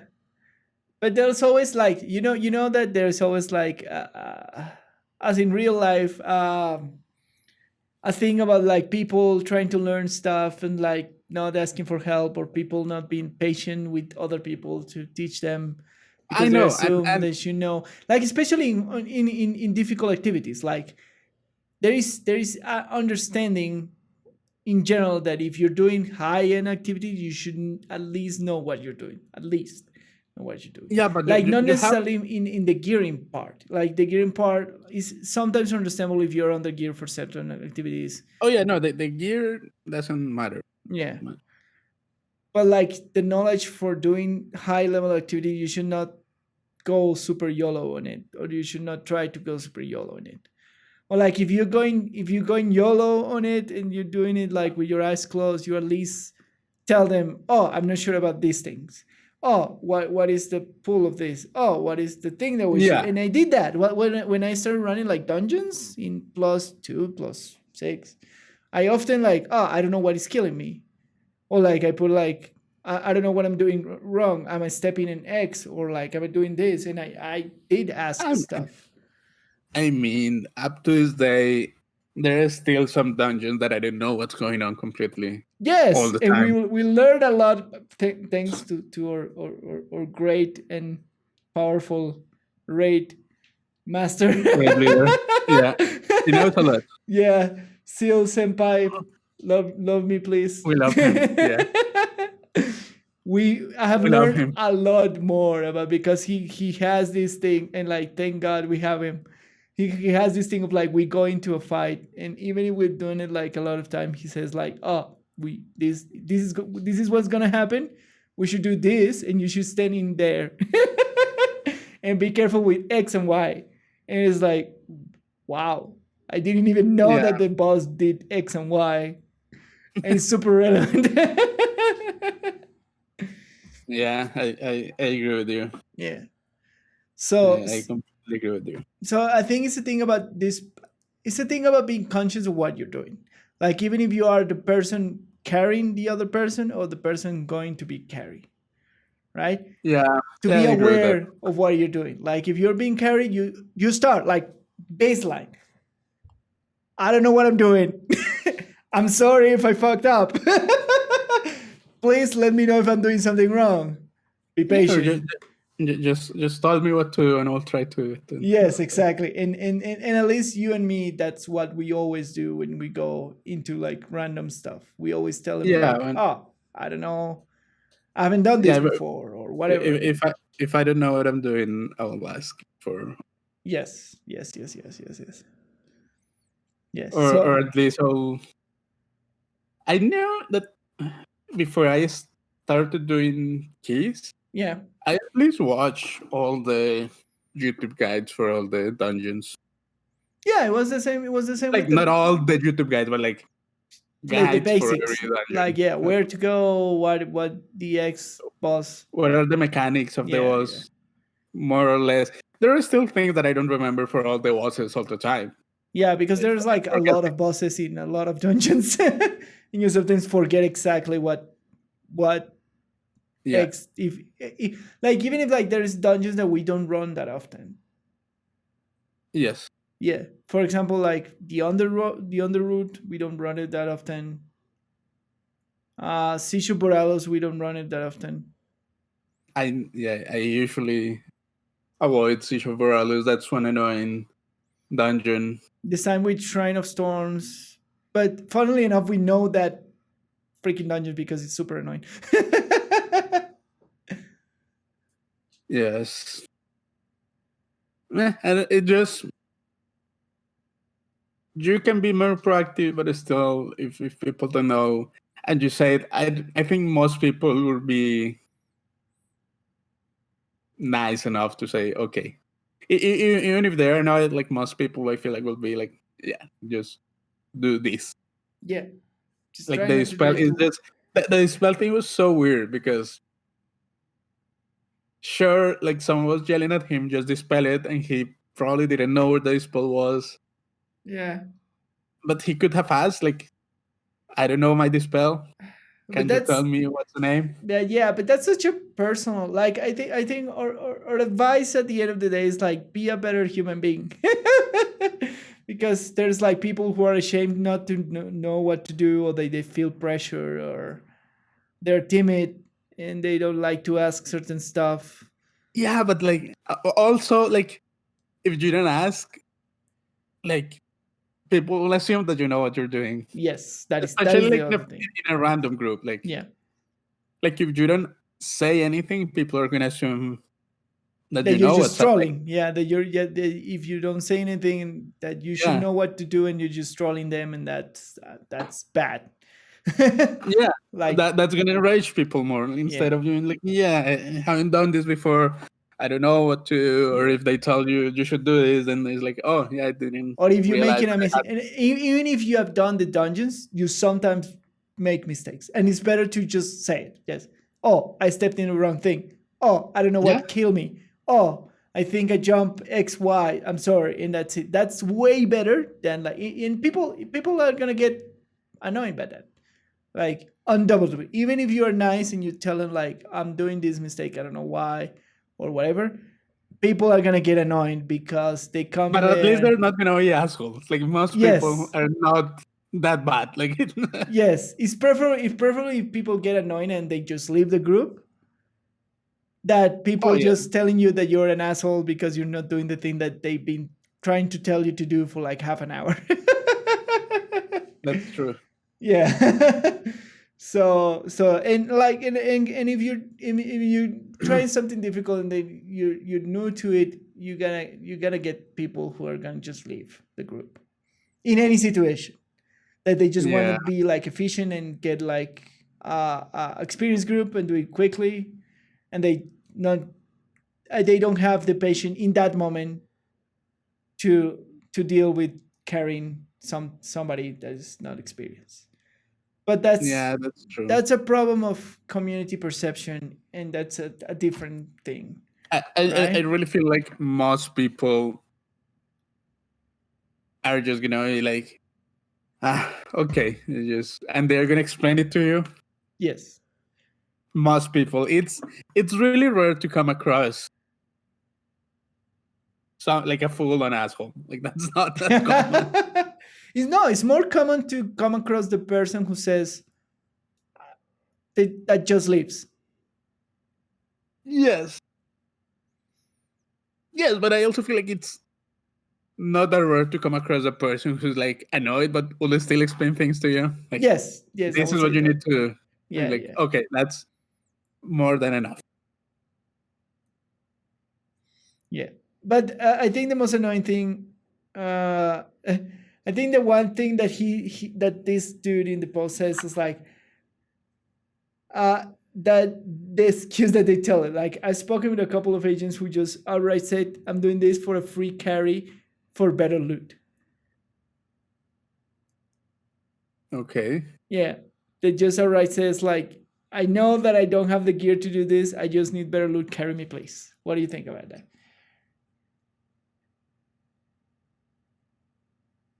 Hmm. I think that is problematic in random groups. Yeah, I think like if you're gonna do that with friends, it's fine. You know what I mean? but like I see this happening because I see the opportunity. Like, oh, I have bad loot. I need to get loot quicker. I'm just gonna, and I know that the game is in a point where there's a lot of people already gear up. I'm just gonna start rolling dices and get into a group that can carry me. I mean, if you're willing to spend the time rolling the dice until you find a group that will do it, fine. Like, Yeah, but the annoying person is the like the other person, which like has to carry you I to mean, do no one whatever has to. activity. You can just leave. Yeah, you can always leave. That's the You thing. can You just can say always no leave. and leave Yeah, the group. yeah, you can always leave. You can always expect the other agent and tell you like, man, you're super on the thing. And if the person telling you, I'm just doing this for carry the better loot, you just go out of the group. You can leave the group and that's it. Yeah. I don't know what the problem is. Like, All right. Any like closing that's statements for this? I don't know. Like any um like auto matchmake system is gonna have that problem. Yes. And I think we come from a beautiful Warframe community where we don't mind teaching people what to do. We Oh don't yeah, no, mind carrying people around. So not at all. be always be a good. I think the thing is like always be a good player and a good human being, and try to understand that because not everybody comes in the same point to play the game, or not everybody has the same time that you invest into it. So just don't assume that the person is going to play perfectly, etc., etc. And I try to communicate at the best Yeah, of your capabilities. that's Yes. true. Yeah. I mean, I'll carry people if I can. Yes. However, the time I cannot. Yeah. I will do the same. Like I don't mind if I have to carry a little bit, like whatever. Like, Like I don't mind carrying like undergear players yeah. if they're not like running joloing around. You know? Correct. Yes. I think that's the biggest thing. Like we don't mind to carry people who doesn't have enough gear as long as they are not dying or doing Like bad making it stuff. harder. than it already is. You know, Yes, make it. Yeah, make it. Don't make. I'm gonna carry you. Please make it at least easier for me to carry. is yeah, the like is the is the less that you if can do. yeah, like if in the aviation, if you're just like running to the face of the enemies all the time and dying in the middle of everything, dude, like no, please no. No, stay behind cover at least. Try not to get exploded. If you're not gonna make a lot of damage, don't make me run to the middle of the clusterfuck to get you up. Yeah, yeah. I think that I think being better human beings is the solution to this. Yeah, it's hard some days, but yeah, Yeah, I agree with you. yeah. All right, and with that, we finish up deep dive this week. I hope everything was fine.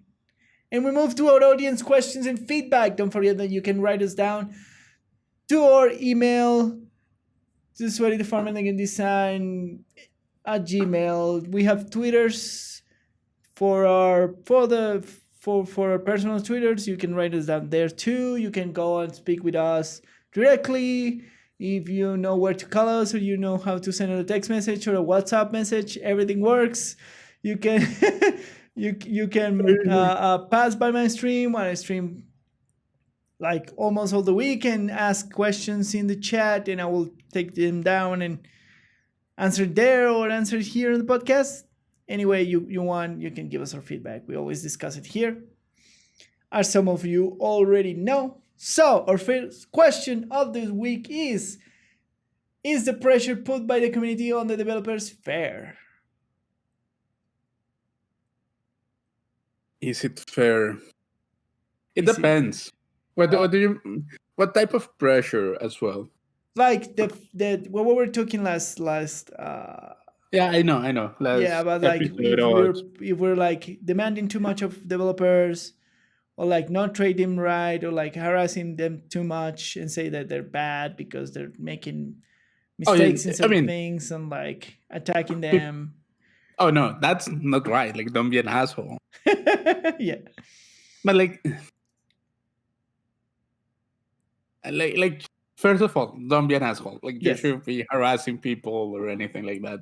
yes, You just don't be that person. correct. But there is, I believe that there is a healthy amount of pressure that the community should put in the developer of the game.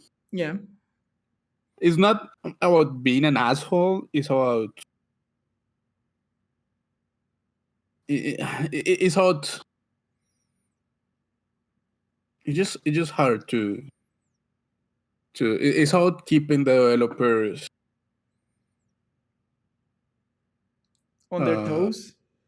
yeah, but yes and no, but more than on their toes is aware of what the community wants. I don't know if that All makes right. sense. Yeah. So it is like, if the community at large doesn't want the game to go in one direction, take it into account. Yeah. That's, I mean, it depends on what do you believe the right approach, or not the right, but like, it depends how you approach development of a game. Is it an artistic purpose of a single creative mind, Yeah. or is it a community kind of effort? Is a Evolving community. dialogue between developers and players. Yeah. It depends. I think in I these don't think. days, I think in these days that question of approach is very important, right? It's like you just want to tell a story and that's it. Then you don't need that much. Not only story, because it could be just experience, Yeah, like the Hideo Kojima walking thing. yeah, exactly. You just want to give the player certain experience, specifically as an artistic endeavor. Then you don't need that much community feedback kind of thing, because the artistic thing has like one particular purpose. But if It could, you but yeah, if you are in kind of an evolving game where you want your player base to keep happy and keep invested in the game, maybe you should listen to them more and like be aware of that they're gonna pressure back on the decisions that you're taking. I don't. Yeah, I think. I think there is a huge problem in that communication. Is that a lot of the times players are not that aware of all the problems that game developing has, Yeah, like technical problems that make things impossible in a game, even if they want them, like or yeah, that like the way that the games are made nowadays, or a specific game is coded, or but the way that the systems are implemented in a game, certain requests are just yeah. insane. Well, like I wish we as developers can like inform more community or teach them more of how the development process works. But there's some things that are hidden behind like privacy contracts or like developer secrecy, or like especially in game developer there's a lot, like in game developer in big companies there's a lot of things that you cannot disclose because you have signed like a bunch of NDAs where like certain process of things cannot be publicized and are fundamental for the understanding of how the development works, Yeah, right? So we as developers wish that we can teach more the community how the development process and what the capability of of what we can change and how and at what speed in the games. That for sure is a wish of like a lot of developers that have constant contact with the community, right? But we are bound by contracts and privacy and laws and like cycles, the stuff that we cannot disclosure and times and blah blah blah, right? That's one thing, right? So I feel like a lot of developers wants to do that, and I've seen it a lot with again Warframe, when they are almost transparent with the process and how they manipulate the game.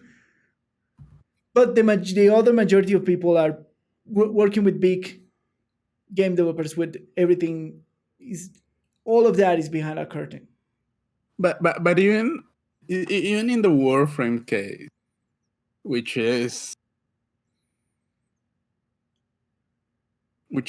maybe a good example Yeah, of community dev communication. yeah, I feel like there's a lot of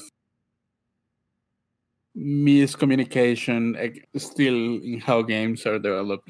yeah, Like things like Scarlet Spear. Like yeah, yeah, people just complain, "Oh, why did you release this broken content?" yeah, And it was like it wasn't broken because they wanted to be broken. yeah. They just didn't have the tools to test it properly, and they were Correct, in the process of developing the tools. But correct. Yeah, shit happens, and and they took a decision, and and they yeah, not only that, but there's also a lot of like in this MMO like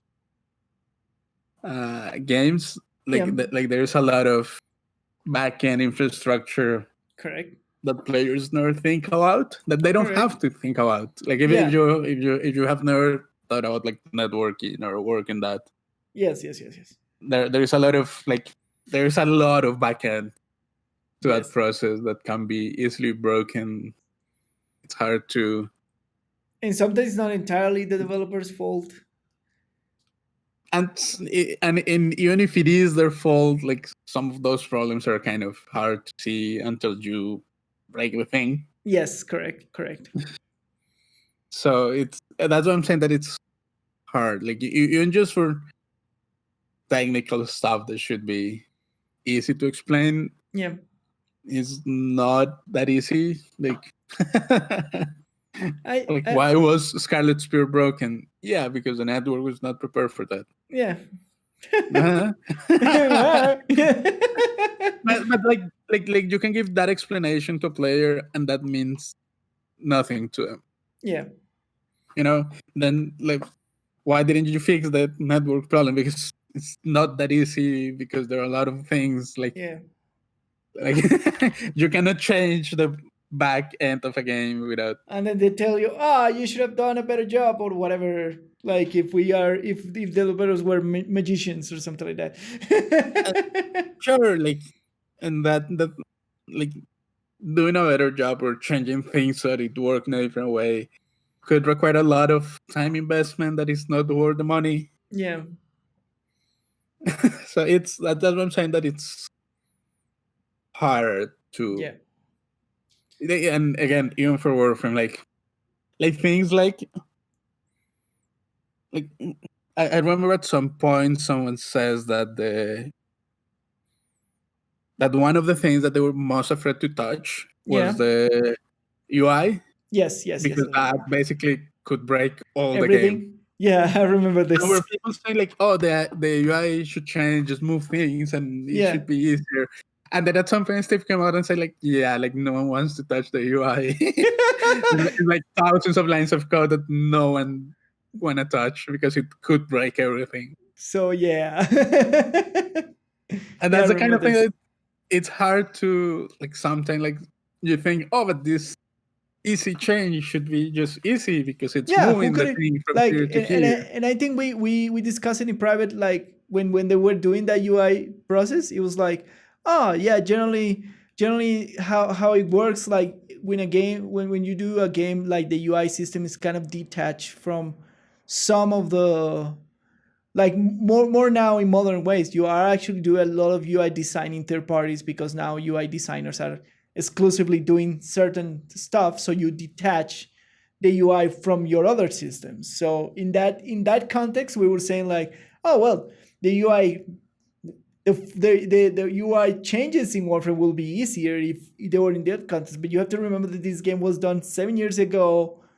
super indie, and that's the foundation of it. So they never did that. They never like detached the UI systems from the rest of the systems, and that was the main thing. And like, No, and I that's the certain things. remember. I remember what it was. It was something about the inventory, like Yeah. changing the way the things that are displayed in the inventory. And the problem is that the way that the data is stored in the Yes. database, it cannot be queried in the ways that people were asking for. Jesus. All right. So it's like, and like, I don't know, if you have done at some point software development, you'll Yeah. realize that sometimes you write code to do a thing, Yes. and then someone asks for a different feature, and you think, "Oh, I I never can. thought Yeah. about I never thought about that, so Yes. I didn't wrote the code, or I didn't implement this thing in a way that feature will be easy to implement." And now I have to do like this high And now you maintenance, have to like rewrite a lot of pieces of the yeah, code so that it does the thing that you want, or like even though it sounds like write a easy. totally complete different piece of software just to do the one thing, to work around on your thing. Yeah, Yeah, it's that's what I'm complex. saying, that like software development is,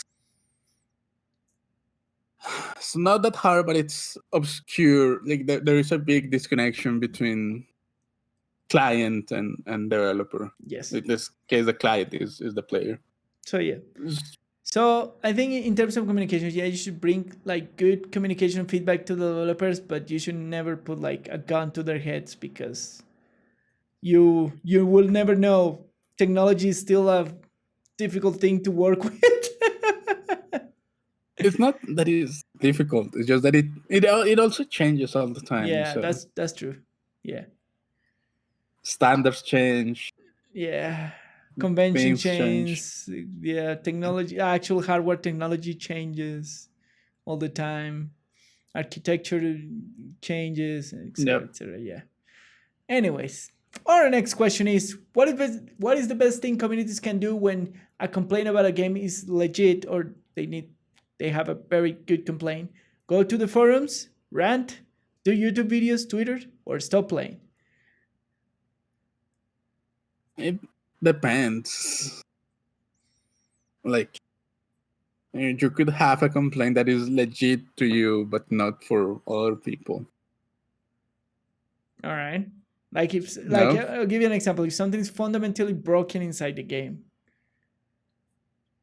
like I don't know. Like there is a item that if you equip it, it will delete all your saves. To give you an example. I mean, if it's something like that, just stop playing. Like, if the game is broken at that point, Just to play. yeah. Like, what else do you wanna? Or the other example would be like if there is a activity that is ridiculously difficult and it has a bug in it that it makes it ridiculously difficult, and it's important that you do that activity. It is important in what sense? That it halts all the progress. Yeah, that it holds the progress. You can probably just go to the forums and explain the thing. So Most video games have forums. Yeah, that is true. So what is the best thing that you can do? Stop playing, go to the forums, or it depends entirely on what the problem is? It depends completely on the problem. Like, if for example it's a complaint that is legit for you, but not for most of the player base, maybe just stop playing, because maybe a game is moving in a direction that is not for you. Correct, yeah. You know, that's that happens. Like, yeah. You don't have to stick with a game forever. So I think it's a case by case basis in this. Of course, it depends on the thing. Yeah. It is just a game breaking bug. Like, you just completely breaks the game. It just becomes unplayable. Yeah. Let them know. Don't be an asshole, but let them know. Yes. If the game is taking in a direction that you don't like, maybe you stop playing till as we did with Destiny 2. Or just give it time. Like, yeah. I don't know, but like nowadays, I don't know how people play video games these days, to be fair, but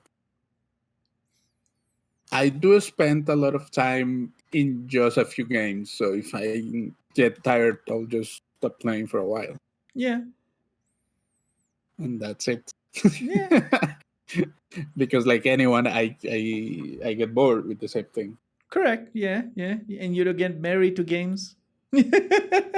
No, I mean, that doesn't mean that I don't enjoy the games anymore. Yeah. Correct. Yeah. For example, we love Monster Hunter, and we haven't played Monster Hunter in quite a while. Oh yeah. Yeah. Still love the game. It's an amazing game. Yes. I don't know. It's just. It just. I feel like the more time people spend in a game, the more toxic their feedback gets. Well, one will say that they become invested in the game. No, they become toxic. They don't become invested. They become invested. It's because people feel entitled. All right. Yeah, they feel entitled in the sense that they invested all this time in the game and they're not getting what they are imagining that they should get out of it. Move on. Like, that's life. that is definitely life. But yeah. Yeah, but that's like I feel like you get a lot of people like holding to play the game the way that they want, but the game is not what they want. So they don't let it go. Like, just they keep complaining and going back to forums and say no. And playing and complaining and being just miserable playing. Like, maybe a game is not for you right now. Yeah. Just let it go. Yeah. I think with that we'll end today's episode. Just let it go. just let it go. Not that bad. Let it go. As a princess character said, let it go. Let it go. That's all for this week's episode. Once again, thanks for tuning into the Sweaty and the Farmer and the Game Design. My name is Lucho, and you can find me on Twitter at LuisGPolanco. And I am the Loin Name Gamer, and you can find me on Twitter at @TLongNameGamer, and on Twitch on twitch.tv/LongNameGamerTV, where I stream Mondays, Tuesdays, Thursdays, and Fridays. Don't forget to share, like, tell everybody that you're quarantined with, that you're listening to this marvelous, and super cool podcast. Tell everybody through social media, conference, your work conference, tell them like, I'm listening to this podcast, this guy are super cool, etc., etc. And subscribe and do everything that help us grow and do more content. To the Sweaty, the Farmer, and the Game Design. See you next time. Bye. Bye.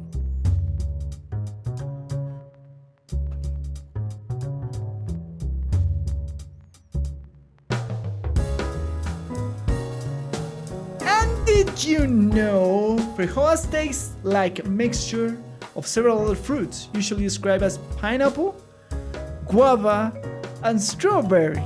Sometimes the unique flavor is described as a combination of mint and pineapple. People who don't like the taste liken it to medicine. So they think that tastes like medicine, but it's actually like a mixture of a bunch of things apparently. So nobody knows what feijoa actually tastes like. I like it. It's nice, right? Yep.